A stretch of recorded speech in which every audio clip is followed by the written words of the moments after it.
সুপ্রভাত বন্ধুরা, কেমন আছো সবাই? বংশরাবণীর নতুন একটা ব্লগে তোমাদের সকলকে স্বাগত। আজকে হচ্ছে শনিবার, রাখি পূর্ণিমা। ভীষণ ভালো একটা দিন।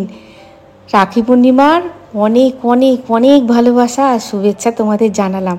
হয়তো এই ভিডিওটা যখন যাবে তখন রাখি পূর্ণিমা শেষ হয়ে গেছে। ডেইলি ব্লগার দিনের দিনের ভিডিও দিতে পারি না, আগের দিনের ভিডিও পরের দিনে দিই, কী করবো বলো। এই দেখো, এখান থেকে তোমাদের হাই হ্যালো জানাচ্ছি। কুচুম চলে গেছে একাডেমি, 2 সপ্তাহ পরীক্ষার জন্য একাডেমি যায়নি। আর শুক্রবার যেহেতু মোটামুটি পরীক্ষা শেষ হয়ে গেছে, আর সোমবার একটা হালকা ফুলকা পরীক্ষা আছে, ওটার অত চাপ নেই। আর শনিবার রবিবার তোমাদের জন্য স্পেশাল প্র্যাকটিস হয়। ও প্রায় বেরিয়ে গেছে। ভোরবেলা যখন দেখালাম বাগানটা তখনও বেরিয়ে গেল, আর আমিও চলে এলাম নিজের কাজ করতে। এখনও বৌদি আসেনি, ঝাঁকি খালি করতে হবে। তারপরে অনেক কটা কাজ আজকে করব ভাবছি, জানি না কতদূর কি করে উঠতে পারবো, আমি জানি না।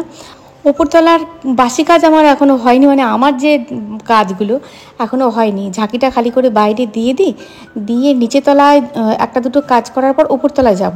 ওপরতলা ঝাড় মোছ করে তারপরে তোমার আসবো। তবে আছে কাপড় কাচা হয়ে গেছে।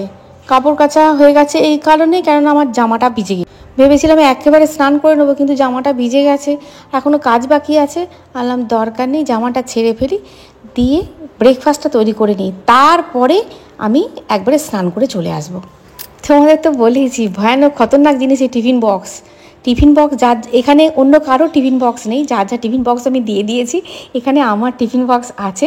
মোটামুটি টিফিন বক্সগুলো জোড়া করে রেখে দিলে না খুব অসুবিধা হয়। আর এই যে রান্নাঘরের এই কর্নারটা দেখছো, যখন আমি মডুলার কিচেন তৈরি করি, মডুলার তো ঠিক নয় আমাদের এই কিচেনগুলো, মানে সেমি মডুলার বলা যায় আর কি, তৈরি করি, তখন এই কর্নারটাকে ভেবেছিলাম ফাঁকা রেখে দেবো। তারপর ভাবলাম যে ফাঁকা রেখে দিয়ে কী করবো, এখানে একটা বক্স করে ফেলি। আমি জিজ্ঞাসা করলাম একটা বক্স করা যাবে? বললো হ্যাঁ বক্স করা যাবে। আর জায়গাটা আমার কাজে লেগে গেল। 2 ধরনের দুধ আসে, আর এই রকম দুধের জন্য আমার 4টে কন্টেনার আমার জোড়া হয়ে গেল। কেন বলো তো? ওই কি বলবো, ওদের জায়গাতে আমি নিই না, আমার জায়গা মেজে ঘষে আমি রেখে দিই, ওরা নিয়ে চলে যায়, মানে একটা দিয়ে যায় একটা নিয়ে চলে যায়, মানে মাজা টাজা রেডি করাই থাকে। বৌদি ওগুলো রেডি করে রেখে দেয়, ওদের হাতের কাছে রেডি করে রেখে দেয়। একজনকার বাড়ির ভিতরে রেডি করা থাকে, আর একজনকার ওই বাইরের গেটের কাছে রেডি করা থাকে। যে যা টিফিন বক্স ঝুলিয়ে দিয়ে রেখে দিয়ে চলে যায়, আমার মানে মানে নিয়ে আবার চলে যায়। আমার মতো গৃহিণীদের একই রকম কাজ অনেক গৃহিণীদেরই আছে, মানে মিল খুঁজে পাওয়া যায় আর কি। এই রকম একই কাজ প্রায় থাকে, কম বেশি থাকে। আমার তো মনে হয়, দেখো এই অনুষ্ঠান আসবে যখন উটকো কাজ চেপে যাবে না এই কাজের ওপরে, তখনই একটুখানি মাথা গন্ডগোল হয়ে যায়, কোনটার পর কোনটা করব। আমি ব্রেকফাস্টটা বানিয়ে নিই, কাঁচা লঙ্কা কুচিয়ে নিয়েছি, পেঁয়াজ কুচিয়ে নিয়েছি, আর গাজর কুচিয়ে নিয়েছি। একটা লঙ্কা ভালো করে তেলে ভেজে নিচ্ছি। তেলে ভেজে নিলে না চিলি ফ্লেক্সটা টেস্টটা অনেক বেশি হয়। এখন আবার চিলি ফ্লেক্স কিনতে পাওয়া যাচ্ছে, দেখেছো? মানে ছোট্ট ছোট্ট পাউচে কিনতে পাওয়া যাচ্ছে, কিন্তু চিলি ফ্লেক্স যখন তুমি বাড়িতে তৈরি করবে অনেক বেশি টেস্ট হয়। ওই যে লঙ্কাটা একটা ভেজে নিলাম, ভেজে নিয়ে এখানে সমস্ত সরঞ্জামগুলো নিয়ে নিচ্ছি। কি করব তোমরা এখন মনে হচ্ছে আন্দাজ করেই ফেলেছো কি করব। ছেলেটা খেলতে গেছে, খেলে টেলে এসে আর মোটে দাঁড়াবে না, এত খিদে পেয়ে যায় তার। খেলে টেলে এসে স্নান করে নেয়, স্নান করে মানে ও স্নান করতে চলে যাবে, আর আমাকে খাবারটা রেডি করে বসে থাকতে হবে। খাবারটা দিয়ে দেবো, দিয়ে ও একটুখানি শুয়ে পড়বে, তারপরে উঠে হয়তো পড়তে বসলো বা নিজের কাজ করলো, এসে আর দাঁড়াতে পারে না। ডিম সিদ্ধটা হয়ে গেছে, আর এদিকে করব চিলা। আটা নিয়েছি, তারপরে নিয়ে নিলাম 2 চামচ বেসন। বেসনটা নিলে কি খুসখুস করে উঠে যায়। 3-4 চামচ নিয়ে নিয়েছি ওটস, আর 2-3 চামচ নিয়ে নেব ছাতু। ব্যাস, সব একসঙ্গে এত হেলদি হয় জিনিসটা, আর খেতেও ভীষণ সুন্দর হয়। পরিমাণ মতো নুন, আর এটা তোমাদের তো আমি অনেক দিনই শেয়ার করেছি, পরিমাণ মতো নুন আর পরিমাণ মতন চিনি। নুন চিনির ব্যালেন্সটা ঠিক থাকলে চিলাটা খেতে অনেক বেশি ভালো হয়।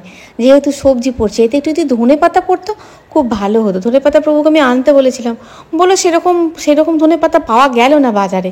ওই জন্য কেমন যেন, এখন হচ্ছে বর্ষাকাল তো, তবে হ্যাঁ এক এক জায়গায় কিন্তু ফ্রেশ পাওয়া যাচ্ছে। এইটুখানি আদা গ্রেট করে নিলাম, আর দেখো চিলি ফ্লেক্সটাতে একটুখানি নুন দেবো, নুন দিয়ে, চিলি ফ্লেক্সটা নয় মানে চিলিটাতে আর কি, এইটাতে একটুখানি ভালো করে গুঁড়িয়ে নেব। গুঁড়িয়ে নিলে এর স্বাদটা ওইতে দিলে, হ্যাঁ তোমরা হয়তো অনেকে মানে বলতেই পারো যে এটা না দিলেও হয়, এটা দিলে একটুখানি রিচ হয়ে যায়, একটু আনহেলদি হয়ে যায়। তবে না, একটুখানি ওই অতখানি জিনিসটাতে একটা জিনিস দিলে অতটা মানে অতটা মানে ক্ষতি হবে না। খারাপ লাগা নয়, ভালো তো লাগবেই, ভালো লাগার জন্যই দিচ্ছি, অতটা ক্ষতি হবে না। তবে গন্ধটা খুব ভালো হবে, 2-3টে দিলে আরও গন্ধটা খুব ভালো হয়। তারপরে তোমার সবজিগুলো দিয়ে দেবো, সবজিগুলো দিয়ে পরিমাণ মতন জল দিয়ে ভালো করে মানে ফেটিয়ে নেব। আর মাকে জিজ্ঞাসা করলাম, তোমাকে কি 2টো করে দেবো, তুমি খাবে? তারপরে পেঁয়াজ মেশাবো? বলো না আমি খাবো না। হ্যাঁ, তোর ছেলে খা, তুই খা, হ্যাঁ তোর বরকে দে, আমি খাবো না। মা আজকে 2টো কলা দিয়ে মুড়ি খাবে। মা একটুখানি কনস্টিপেশন মানে আছে, মাঝে মাঝেই মানে একটু বাড়ে। হ্যাঁ, তা মায়ের কনস্টিপেশনটা মা নিজেই ক্যারি করে নিয়ে যাচ্ছে, কেননা আমার মা সবজিপাতি খুব কম খান, জল খুব কম খান, আর এই সব জিনিসগুলো, এই যে তোমার সবজিপাতি দেওয়া জিনিসগুলো কম কম খায়। আর যেটাতে তো পেঁয়াজ পড়ে গেল, রসুন পড়ে গেল, সেটা তো পুরো বাদের খাতায় চলে গেল, সেটা তো হাতই দেবেন না। ওয়াইফাইয়ের মারাত্মক সমস্যা হচ্ছে জানো, খুব সমস্যা হচ্ছে। আমি 2-3 দিন তোমাদের যে কমেন্টের অ্যান্সারগুলো দিয়েছি, খুব কাণ্ড করে দিয়েছি, মানে আমার নেট শেষ হয়ে গেছিলো, আমি প্রভুর কাছ থেকে নেট নিয়ে তারপরে দিয়েছি।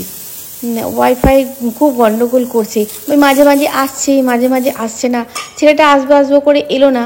হ্যাঁ, দেখা যাক কি হয়, আর 2টো দিন অন্তত দেখি, কেননা ছেলেটাও একটা কাজ করে, সে তো তার কাজটা ছেড়ে দিয়ে আমার কাছে আসতে পারবে না।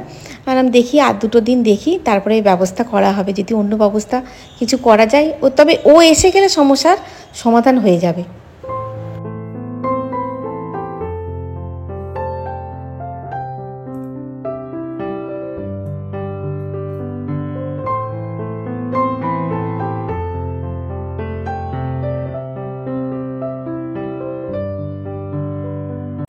এখন 8টা মতো বাজে, হাতে আর 1 ঘন্টা সময় আছে। 1 ঘন্টার মধ্যে বাবাকেও ব্রেকফাস্ট দিয়ে দিতে হবে, ছেলেকেও ব্রেকফাস্ট দিয়ে দিতে হবে। বাবাকে তার আগে দিতে হবে, তবে ছেলেটা আসে ওই 9টা বাজতে 5, 9টার মধ্যে চলে আসে, যেদিনকে একটা প্র্যাকটিস থাকে। আর যেদিনকে 2টো প্র্যাকটিস থাকে সেদিনকে চলে আসে, আবার রেস্ট নেয়, এই তোমার খেয়ে দিয়ে একটু রেস্ট নিল, স্নান টান করে তারপরে আবার 3টে থেকে প্র্যাকটিসটা থাকে, আবার যেতে হয়। তবে 2টো প্র্যাকটিস এখন খুব একটা বেশি করে না, খুব অল্পই করে, ওই সকালের প্র্যাকটিসটুকু করে চলে আসে। এই গোলা রুটি বলে, এটাকে আমার তোমার ফরেন কান্ট্রিগুলোতে প্যানকেক বলে। যাই হোক, ওই একই ব্যাপার, প্যানকেক, গোলা রুটি, ছিলা যাই বলো না কেন, ওই একই ব্যাপার, ওই দাদার বাবা, বাবার দাদা, এই একই ব্যাপার। এক বন্ধু জিজ্ঞাসা করেছো যে এখন তো বৃষ্টি হচ্ছে, তা খোল পচা জল দেওয়া যেতে পারে? দেখো, বৃষ্টি হচ্ছে, খোল পচার জল কোনগুলোতে দেবে বলো তো? যেইগুলো ইনডোরে আছে, তোমার ইচ্ছা মতো তুমি যেগুলো জল দাও, যেগুলো তোমার গোড়া শুকিয়ে গেল, গোড়া শুকিয়ে মানে কি মাটিটা শুকিয়ে গেল, তারপরে তুমি জল দাও তো ইনডোর গাছগুলোতে। আমি সেরকমভাবেই দিই, আর তোমাদের আমি এরকমই বলেছি যে ইনডোর গাছে মাটি শুকিয়ে যাবে তারপরে জল দেবে, গাছে গ্রোথও ভালো থাকে আর গাছও ভালো থাকে, ইনডোর গাছগুলোতে বলেছি। আর তোমার যেগুলো বাইরে আছে, তুমি যদি দেখো বৃষ্টি হচ্ছে, গোড়া ভিজে আছে, তাহলে কিন্তু খোল পচার জলটা দেবে না। যদি দেখো যে না শুকিয়ে গেছে, যেটা হয়তো শুকিয়ে গেছে, হ্যাঁ ভালো রকম দেখবে শুকিয়ে গেছে, তখন খোল পচার জলটা দেবে। কেন ভিজে অবস্থায় খোল পচার জলটা দেওয়া যায় না, তাহলে কিন্তু গোড়াটা পচে যাওয়ার সম্ভাবনাটা বেশি থাকে। কেন গোড়া তো যেটুকু টানার টেনে নিয়েছে, আর তো মানে এক্সট্রা কিছু টানবে না, আর ওগুলো তো তোমার জলীয় ভাবটা বেশি থাকে, খোল পচার জল তো তুমি দিচ্ছ, তাহলে কি হয়, তোমার গোড়া পচে যাওয়ার সম্ভাবনা থাকে। আমি বলছি বাইরেরগুলোতে একটু সচেতন হয়ে দেবে, আর ভিতরেরগুলোতে তো কোনো দেওয়া যেতেই পারে। ব্যাস হয়েই গেছে তোমাদের সঙ্গে গল্প করতে করতে। একবার বানিয়ে দেখবে, যদি ওটস থাকে ভালো, এর আগেও বলেছি, যদি না থাকে কোনো ব্যাপার নাই, বাকি যেগুলো তো সেগুলো সবাইকার বাড়িতেই থাকে, ওইগুলোকে দিয়েই দেবে, করে দেখবে, খুব সুন্দর লাগে। টিফিনে দিলে আরও ভালো লাগে, খুব সুন্দর লাগে।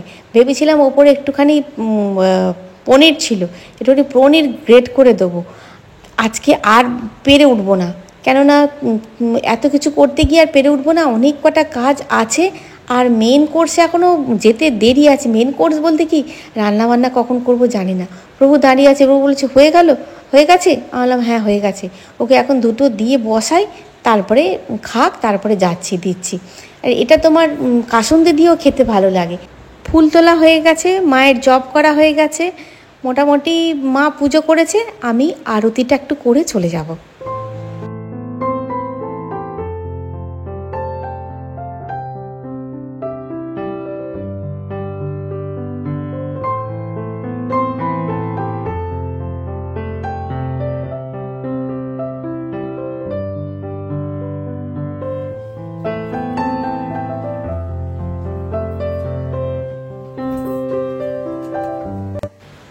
ব্রেকফাস্ট হয়ে গেছে, এখন বাজে বেলা 10টা।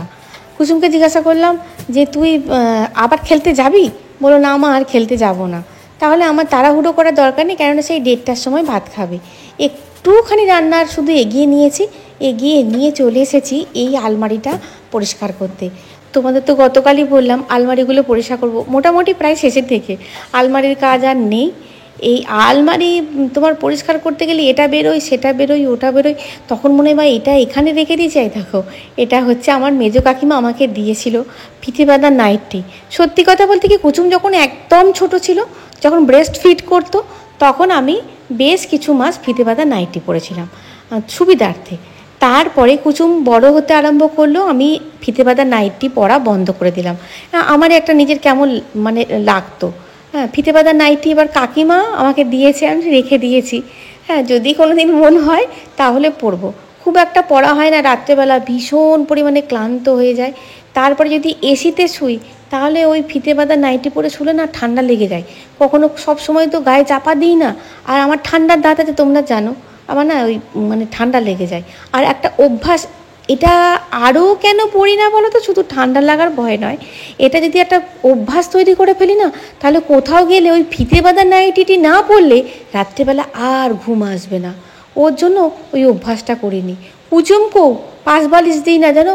এখন বলে মা তুমি এই স্বভাবটা করে আমার খুব ভালো করেছো জানো। আমার এখানে ও একদিন ছিল এক জায়গায়, মানে গিয়েছিলো আর কি, এক আত্মীয়র বাড়ি। বলছে মা আমার কিছুতেই ঘুম আসছে না, মনে হচ্ছে যেন পাশ বালিশটা পেলে আমার ঘুম আসবে। আমি তোকে তো বলেইছিলাম পাশ বালিশ পাশে নিয়ে শুলে আরাম হয় শুতে, কিন্তু ওই অভ্যাসটা এমন অভ্যাস যেটা করলে কি তোর নিজেরই অসুবিধা হবে। তখন মনে হবে পাশ বালিশ যদি একটা পাই তাহলে শুতে পারতাম। বলছে আমি কী কষ্ট করে শুয়েছি জানো, আমার মাথার বালিশটা পায়ে দিয়ে শুয়েছি, ওর নিজের মাথার বালিশটায়। দেখো, তোমাদের সঙ্গে গল্প করতে করতে কত কথা বলে ফেলি। এই একটা কথা বলার জায়গা হয়েছে। হ্যাঁ, ওই যে বলি না হাওয়ায় উড়িয়ে দিই। এক একটা বিছানার চাদরে মানে 4টে করে বালিশের মানে পিলো কভার পেয়েছিলাম। হ্যাঁ, সেগুলো দুটো ব্যবহার হয়েছে, দুটো আছে এইরকম এইরকম। তারপরে দুটো করে পাশের বালিশের কভার পেয়েছিলাম, সেইগুলো মানে আলাদা করে নিয়েছি, সেইগুলো লাগিনি, আলাদা করে রেখে দিলাম। মানে মাথার বালিশের ওয়ার ওগুলো মানে আলাদা, সেটিংয়ের থেকে আলাদা। আর দেখো, নেই নেই করে আমার না এই বিছানার চাদর কেনার খুব নেশা। একদিন সামর্থ্য ছিল না, সেদিন খুব ইচ্ছা হতো যে আমার অনেক রকমের বিছানার চাদর থাকবে, পাতি আর নাই পাতি। হ্যাঁ, এখন কিনি, তবে গিফটও পাই, মানে বছরে 2টো করে বিছানার চাদর আমি গিফট পাই। আর কোথা থেকে পাই সেটা তোমাদেরকে আমি বলবো পরে। 2টো করে গিফট পাই, আর বিছানার চাদর কেনার নেশা আছে। এই জায়গাটাতে আমি রেখে দিই মানে নিচেরগুলো, আর ওপরটাতে ওপরের বিছানার চাদর, ওপরে তো অনেক কটা আছে তোলা বিছানার চাদর আছে, মানে সেগুলো এখন ব্যবহারই করা হয়নি। আর কোথাকার জিনিস কোথায় ঢুকে বসে আছে, মানে গলার হাত ঢুকে বসে আছে এইখানে, এই থেকে খুঁজেই পাচ্ছি না। ওই যে বলে না যখন তখন যেখানে খুশি রেখে দাও, এখন বিছানা থেকে তুলে বা এখান থেকে তুলে এখন আলমারির মধ্যে রেখে দাও, ব্যাস মোটামুটি আলমারি গুছানো হয়ে গেছে। এটা আর কি মস্তিষ্কের মধ্যে থেকে গেল যে হ্যাঁ হ্যাঁ এইগুলো আমার আছে। এই দেখো, এই বিছানার চাদরটা গত বছর আমি নিয়েছিলাম, গত বছর যেগুলো নিয়েছি এই বছর সব পুজোর সময় পেতে ফেলবো। পুজোর সময় নতুন বিছানার চাদর আমি বিছানায় পাতি, আবার জল ধুয়ে রেখে দিই, তাহলে কি হয় ভালো থাকে, নাহলে মারে নষ্ট হয়ে যায়।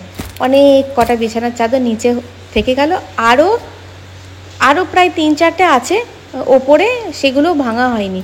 সব কটা জল ধুয়ে রাখতে হবে, দেখতে হবে কোনটা আগে কিনেছি কোনটা পরে কিনেছি। সকাল থেকে হাই হালো করতে পারিনি, পুরো ঘেমে নিয়ে গেলাম, নাইটির পুরো অর্ধেকটা পর্যন্ত ভিজে গেল ঘামেতে। ওই আলমারিটা ঠিক করলাম, আর একটা আলমারি ছিল ওটা মোটামুটি অর্ধেক হয়ে গেছে, ওপরে দুটো আলমারি আছে, ওই দুটোকে আজকে আর পারবো না। রান্না বান্না কিছু হয়েছে, এখনো কিছু বাকি আছে, চলো রান্না বান্না করে নিই, হ্যাঁ তারপরে ভিডিওটা জুড়ে দেখবো, যদি দেখি সময় আছে গল্প করবো।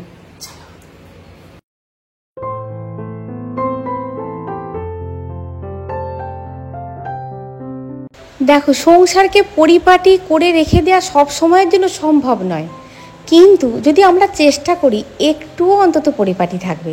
আর যদি আমরা চোখ কান না দিই তাহলে অগোছালো হতে সংসার কিন্তু বেশিক্ষণ সময় লাগে না। আবার একটুখানি যদি সচেতনতা রাখি, একটু যদি পরিশ্রম দিই, তাহলে একটু অন্তত পরিপাটি থাকবে, একটু অর্গানাইজ থাকবে। আর অর্গানাইজ জিনিস থাকলে না মনটাও ভালো থাকে। মানে মাঝে মাঝে এগুলো দেখা খুবই ভালো। এই যে পরিপাটি সংসার, তুমি রান্নাঘরে কি আমরা সবসময় পরিপাটি করে রাখতে পারি না তো। সংসার আমরা আনলা, সবসময় পরিষ্কার করে রাখতে পারি? সংসারকেও তাই সবসময় পরিপাটি করে রাখা সম্ভব নয়, কেউ পারবে না, অতটা পারফেক্ট কেউ হতে পারবে না। কিন্তু তাহলেও যদি একটু চেষ্টা করি তাহলে কিন্তু একটুখানি পারফেকশান আসবে সেই সংসারের মধ্যে বা নিজের মধ্যে, যে হ্যাঁ এটা আমার জন্যই ঠিক আছে। তবে হ্যাঁ, এই ক্রেডিট কেউ দেখবে না, হ্যাঁ এটা নিজেরাই পিঠ চাপড়ানো, দেখো এর জন্য ঠিক আছে। ওই যে একটুখানি ছিলা পড়ে আছে, হ্যাঁ তারপরে তোমার ডাল করেছি, গাজর দিয়ে ডাল করেছি, মাছের ঝাল করলাম, দেখলি তো, সর্ষে লঙ্কা টমেটো জিরে গুঁড়ো, ধনে গুঁড়ো, লঙ্কা গুঁড়ো সব দিয়ে টমেটো ঝাল করলাম। এখানে গাজর দিয়ে, গাজরটা এখন রেগুলার খাচ্ছি, গাজরটা রেগুলার এখন খাচ্ছি। আর এ দেখো মাছের ঝাল করেছি, টাটকা একটা কাতলা মাছের লেজা নিয়ে এসেছিলো, লেজার দিকটা কেটে নিয়ে এসেছিলো। আর উচ্ছে আলু ভাজা করেছি, উচ্ছে আলু ভাজা একটুখানি হলুদ কম হয়ে গেছে, মানে ওই যেটুকু মাখানো ছিল বেরিয়ে গেছে জলে। আর করেছি বাঁধাকপির তরকারি। এই হয়েছে আজকের রান্না। আর গতকালের টকটা একটু অবশিষ্ট ছিল, ওটাকে একটুখানি ফুটিয়ে নিচ্ছি, একটু ভালো করে ফুটিয়ে নিচ্ছি। একটুখানি হলুদ দেবো, সাদা হয়ে গেছে, একটুখানি জল দিয়েছি তো, হলুদ দেবো, নুন চিনি একটুখানি দেবো পরিমাণ মতন, দিয়ে ফুটিয়ে নিয়ে নামিয়ে নেবো। আর দুটো ডিম ফেটেছিল, তোমাদের বললাম গতকাল একটা ডিম ভেজেছি আর আজকে একটা ডিম ভেজে ফেলছি, না হলে এই ডিমগুলো নষ্ট হয়ে যাবে। কখন আবার নষ্ট হয়ে যাবে, এখন কি ডিমের দাম হয়ে গেছে গো, ওরে বাবা, সব জিনিসে ডিমের দামটা বড্ড বেশি উঠে গেল চচ্চর করে। যাই হোক, মূল্যবৃদ্ধি তো সবেরই হচ্ছে, এটাই বা কেন বাকি থাকে। তাহলে এই হয়েছে আজকের মোটামুটি সাদামাটা আমার রান্না। আমাদের বাসায় সব কিছু থাকে জায়গা মতন, এলোমেলো বলে কিছু নেই, পরিপাটি সংসার। চমক হাসানের, কি বললাম, চমক হাসানের পরিপাটি সংসার সার্চ করবে, দেখবে কি ভালো গানটা করেছে। অনেকদিন আগে গানটা হয়েছে, 1 কোটির ওপরে ভিউ হয়েছে গানটায়। হ্যাঁ, ওই একটা না দুটো মনে হয় গান করেছিল চমক হাসান, মানে নিজের লেখা, নিজের সুর, কি ভালো করেছিল। এই চাঁদের রাতে রেখে হাত তোমার হাতে, একটা গান ছিল না, মনের ওই গোপন কথা তোমায় বলতে চাই, তারপরে আর গানের কথা মনে নাই। চমক হাসানের, শুনবে গানটা, শুধু পরিপাটি সংসারটা সার্চ করবে, চমক হাসানের পরিপাটি সংসার, দেখবে কি ভালো। আর তোমাদের কমেন্টগুলো পড়ে আমি না মাঝে মাঝে খুব হাসিও পাই। মানে তোমরা মনের কথা কত সহজে আমার সঙ্গে বলতে পারছো, এটা দেখে আমারও খুব ভালো লাগে। যে না, সত্যি মানে অন্তরের সঙ্গে অন্তরের মিল হয়তো হয়েছে তোমাদের সঙ্গে কোথাও না কোথাও। কিন্তু এই ওয়াইফাই বিভ্রাট এমন হচ্ছে ভাইরে ভাই, তোমাদের ঠিক মানে কি বলবো, ভয় করছে কমেন্টের অ্যান্সার দিতে পারবো কি পারবো না, থাকছে না তো। কটা দিন একটুখানি সমস্যা মানে হবে, তারপরে ঠিক হয়ে যাবে। আজকে আর ভিডিওটা অনেক বড় হয়ে গেছে, দেখা হচ্ছে পরের ভিডিওয়। খুব ভালো থাকবে, খুব সুস্থ থাকবে। গালটা সুস্থ বলতে কি, ও গালটা আটকে যাচ্ছে। এই গালটা দেখেছো, যাওয়ার সময় রোগের কথা বলে যাচ্ছে। এই আক্কেল দাঁতটা, হ্যাঁ, মানে এমন উঁচু হয়ে গেছে না, ছুঁচ মতন হয়ে গেছে, গালটা কেটে কেটে যাচ্ছে এখানকার গালটা। আবার ডাক্তার দেখাতে যেতে হবে নাকি, মানে বুঝতে পারছি না। কি ব্যথা হয়ে গেছে, কথা বলতে গেলে কথা জড়িয়ে যাচ্ছে এই গালটা ব্যথার জন্য। তাহলে রোগের কথা বাদ দাও তো, রোগের কথা শুনতে ভালো লাগে না। দেখা হচ্ছে পরের ভিডিও। খুব ভালো থাকবে, খুব সুস্থ থাকবে। আজ আসি বন্ধুরা, টাটা।